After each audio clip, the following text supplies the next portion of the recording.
أعوذ بالله من الشيطان الرجيم بسم الله الرحمن الرحيم الله ولي الذين آمنوا يخرجهم من الظلمات إلى النور والذين كفروا أولياؤهم الطاغوت يخرجونهم من النور إلى الظلمات أولئك أصحاب النار هم فيها خالدون صدق اللہ مولانا العظیم۔ اللہ تعالیٰ ارشاد فرماتے ہیں کہ اللہ تعالیٰ ایمان والوں کا کارساز ہے جو انہیں اندھیروں سے روشنی کی طرف نکالتا ہے، اور کافروں کے شیاطین دوست ہیں جو انہیں روشنی سے اندھیروں کی طرف لے جاتے ہیں۔ یہ لوگ جہنمی ہیں جو اس میں ہمیشہ پڑے رہیں گے۔ پچھلی آیت میں اللہ تعالیٰ نے یہ بات بتلائی تھی کہ دین کے معاملے میں کوئی زور زبردستی نہیں، بلکہ جو اپنی رضا اور رغبت سے اسلام قبول کرے اور ایمان لائے وہی اصل ایمان ہے۔ پھر بات بتلائی تھی کہ جس نے ایمان لا لیا اس نے ایک مضبوط حلقے کو پکڑ لیا کہ جس کے ٹوٹنے پھوٹنے کا کوئی اندیشہ اور شائبہ تک نہیں۔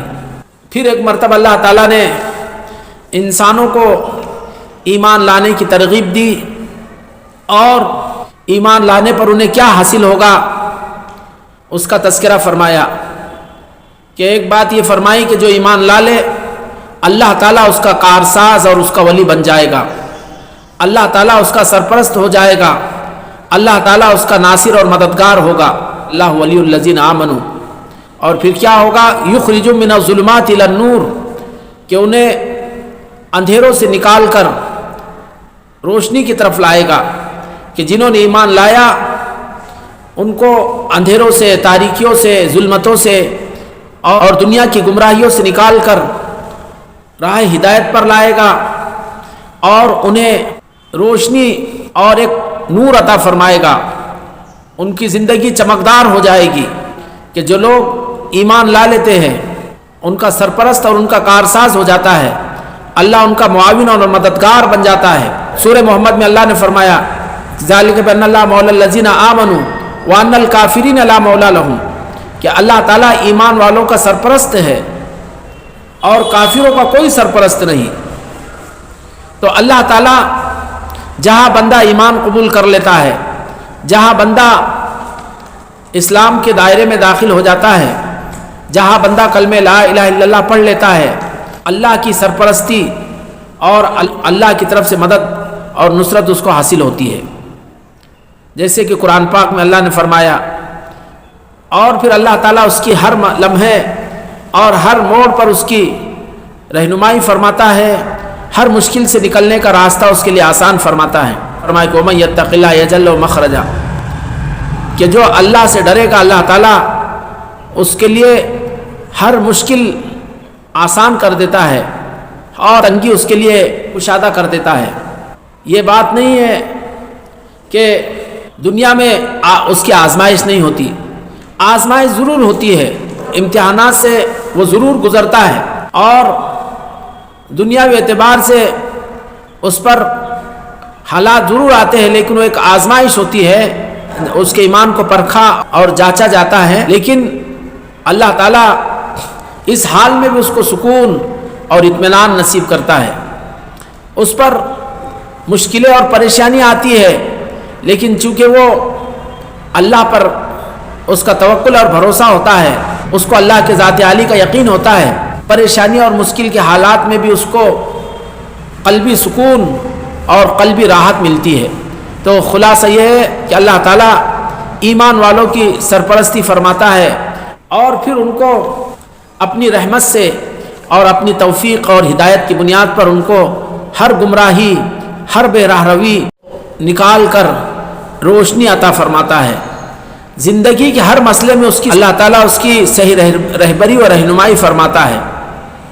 مشکل سے مشکل ترین مسئلے آتے ہیں، لیکن وہ اس میں ایمان کی روشنی اور نور ایمانی کی بنیاد پر وہ اس پر مشکل سے مشکل حالات آتے ہیں، لیکن وہ ایمان کی روشنی اور نور ایمانی کی بنیاد پر برابر کامیابی حاصل کر لیتا ہے، ان حالات میں وہ کبیدہ خاطر نہیں ہوتا ہے، بلکہ وہ ان مصائب میں بھی برابر جمع رہتا ہے اور اس کے اندر پائیداری ہوتی ہے۔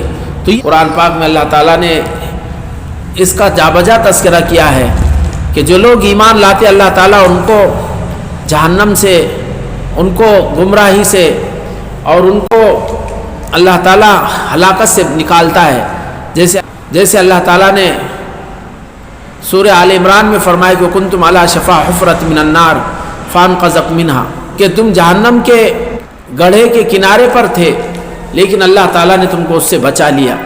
تو اللہ تعالیٰ ایمان کی بدولت مومنین کو دنیا کے مصائب سے بھی اللہ تعالیٰ محفوظ رکھتا ہے، اور بطور خاص اس ایمان کی بدولت اللہ تعالیٰ آخرت میں ہر لمحے اور ہر پر اس کی اللہ تعالیٰ مدد فرمائے گا اور جہنم سے اس کو محفوظ فرمائے گا۔ تو اللہ نے یہ فرمایا کہ اللہ ولی الذین آمنوا، کہ اللہ تعالیٰ ایمان والوں کے سرپرست ہے، کارساز ہے۔ ولی فاعل کے وزن پر مبالغے کا صیغہ ہے، والی کے معنی میں یعنی سرپرست۔ عربی میں ولا یلی جو ہے قریب ہونے کے معنی ہوتا ہے۔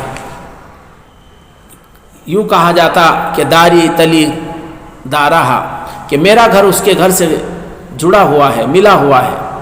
اسی سے سرپرست کو ولی کہا جاتا ہے، کیونکہ اس کی محبت اور حمایت اور ہمدردی انسان کو ہر حال میں حاصل ہوتی ہے، اور اس کی حمایت سے وہ کبھی محروم نہیں ہوتا۔ اور اسی سے قوم کے ذمہ دار کو، جو قوم کی باغ ڈور سنبھالتا ہے اور ان کے کام انجام دیتا ہے، والی القوم کہا جاتا ہے، کہ قوم کا سرپرست۔ اس آیت سے ہمارے اصحاب یعنی اہل سنت والجماعت نے یہ حجت پیش کی ہے کہ اللہ تعالیٰ دین کے معاملے میں مومنین پر کافروں کے مقابلے میں زیادہ الطاف اور نوازشات فرماتا ہے۔ والذین کفروا اولیاءہم الطاغوت، کافروں کے جو دوست ہوتے ہیں وہ طاغوت ہوتے ہیں، یعنی شیاطین، یا پھر جو بھی شیاطین صفت انسان ہے وہ ان کے دوست اور سرپرست ہوتے ہیں۔ اور کیا کرتے ہیں؟ کہا کہ یخرجوا من النور الی الظلمات، کہ انہیں روشنی سے، انہیں اجالے سے نکال کر اندھیروں میں اور تاریکیوں میں لے جاتے ہیں۔ یہ معاملہ ہوتا ہے۔ دیکھیں گے ہم کہ دنیا میں جو کفار و مشرکین ہیں ان کے سرپرست اور ان کے جو دوست ہوتے ہیں ایسے ہی ہوتے ہیں جو انہیں مزید گمراہی، بے راہ روی، دین سے دور کرنے کی ہمیشہ وہ کوشش کرتے ہیں، اور جس قدر ان کے لیے ممکن ہوتا ہے وہ انہیں کسی طرح راہ راست پر اور دین مستقیم پر آنے نہیں دیتے۔ اولئک اصحاب النار هم فیہا خالدون، کہ دنیا میں بھی کفار و مشرکین اللہ کی سرپرستی سے محروم ہوتے ہیں، اور آخرت میں وہ ہمیشہ جہنم میں ہوں گے، ہم فیہا خالدون، اور وہ اس میں ہمیشہ ہمیشہ رہیں گے۔ تو یہ معاملہ ہوتا ہے ایمان کا اور کفر کا۔ ہم ایمان کو اختیار کریں، اللہ کی سرپرستی حاصل ہوگی، اللہ کی حمایت حاصل ہوگی، اللہ تعالیٰ ہمارا سرپرست ہو جائے گا، اللہ تعالیٰ ہمارا معاون و مددگار ہوگا۔ اور ظاہر ہے کہ جس کا معاون اور مددگار اللہ کے ذاتی عالی ہو جائے اس کو کون نقصان پہنچا سکتا ہے۔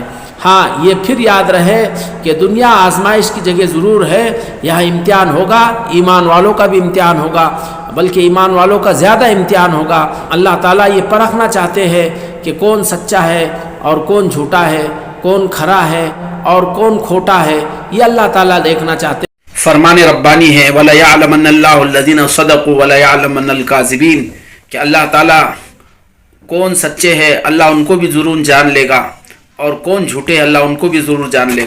آیت کریمہ میں دو لفظ استعمال ہوئے ہیں، الظلمات اور النور۔ دنیا کے جتنے مذاہب ہیں، جتنے جھوٹے ادیان ہیں، وہ سب، ان سب پر الظلمات کا اطلاق ہوگا، وہ سب اندھیریاں ہیں۔ اسی طرح بدعات ہے، خرافات ہے، ایسے ہی گناہوں کی ظلمتیں ہیں۔ اسلام کے علاوہ اور اس کی روشن تعلیمات کے علاوہ جتنی باتیں ہیں چاہے وہ ادیان اور مذاہب کی شکل میں ہو یا رسومات کی شکل میں ہو یا بدعات اور خرافات کی شکل میں ہو یا پھر گناہوں اور نافرمانیوں کی شکل میں ہو، وہ سب کے سب ظلمات ہیں اور وہ سب ظلمات میں شامل ہوں گے۔ اللہ نے اس کے لیے لفظ استعمال کیا ظلمات، جبکہ النور جو ہے اسلام کے لیے استعمال ہوا ہے، اور جیسا ہم دیکھ رہے ہیں ظلمات جمع کا صیغہ استعمال ہوا ہے، لفظ نور یہ واحد کا، تو اس طرف بھی اشارہ ہے کہ اندھیرے اور ظلمتیں بے شمار ہے، حد نہیں۔ اسلام کے علاوہ پھر دنیا کے جتنے باطل مذاہب ہیں سینکڑوں ہزاروں، اور پھر ان کے جو باطل عقائد ہے، ان کے جو باطل نظریات ہیں، وہ سب الظلمات، وہ سب اندھیرے ہیں، جبکہ اصل جو روشنی ہے وہ اسلام کے پاس ہے، اور اس کے لیے لفظ استعمال ہوا نور، وہ ایک ہے۔